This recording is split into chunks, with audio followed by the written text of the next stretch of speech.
Hello all, let's try to understand functions versus methods in Go language.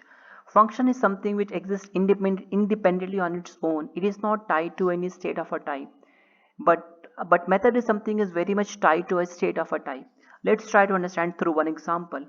Uh, I have type called I have a struct called rectangle and which has two properties, length and breadth.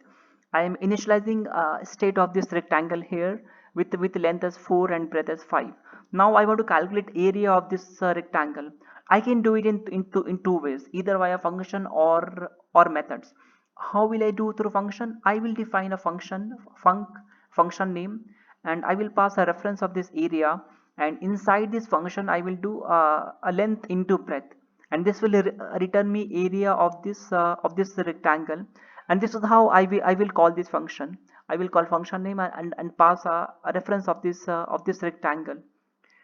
But a better way to do this is via methods, because every rectangle will have area, right? So instead of writing a function like this, we will create a function with like this with the keyword, and before this function name we will put a type.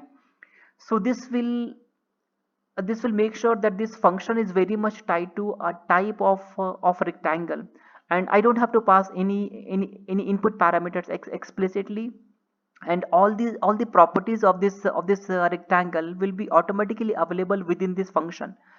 So this is how we define a method. And once you define a method like this, so this method will be automatically available on any state on of a rectangle.